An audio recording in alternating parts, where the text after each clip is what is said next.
Welcome to the complete process of our coffee brewing. It all begins with roasting the coffee beans. 125 grams of Ethiopia Sidamo Grade 4 beans are used for this brewing process. In this step, green beans are roasted during 1 hour to end up with a dark roast. As time elapses, water vapor, volatile organic compounds, and carbon dioxide are released. We measured a loss of 18.29 grams of mass in this process, getting a total mass of 106.71 grams of roasted beans. Then we can store these beans in a bag for later use. Grinding is the next step. To brew 1 liter of coffee, we decided to use 65 grams of roasted beans and grind them to a medium coarse size.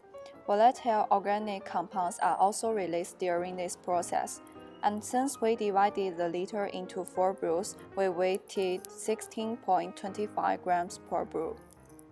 Next, to prepare hot water, 1100 grams of cold water are heated. The amount of water that was lost due to evaporation was of 50 grams. The total amount of energy used in this process was of 0.11 kilowatts per hour. Once it reaches 96 degrees Celsius, we can proceed to the next step.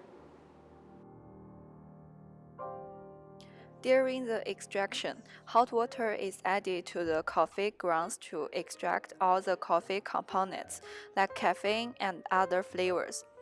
250 grams hot water were added to the coffee grounds for the first 3 brews, and for the fourth brew, we added 300 grams of hot water.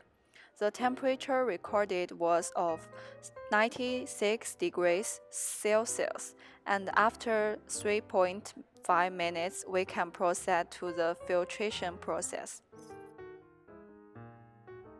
For the filtration process, gravity poured the brewed coffee out of the dripper.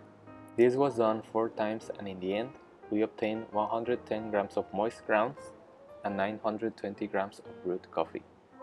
We finally have brewed coffee ready to be drank.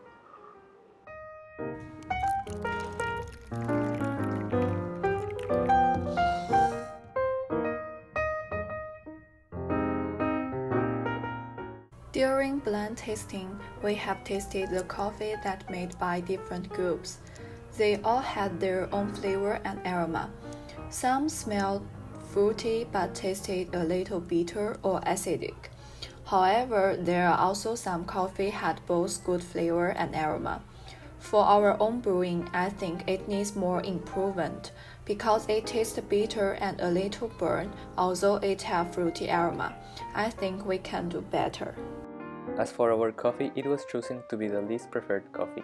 The bitterness and the strong flavor from the roasting was not the most popular flavor in our classroom. It might as well be preferred by other people who like black coffee. However, we also wasted more energy and we lost a lot of water due to the evaporation and absorption from the coffee grounds. To resolve this water shortage problem, we should have heated more water and brewed more coffee. As for the energy consumption problem, since classmates preferred weaker coffee, roasting it for less time should be a viable option to reduce the energy consumption. With these changes, I'm sure we would have a better rank in our coffee brews. Thanks!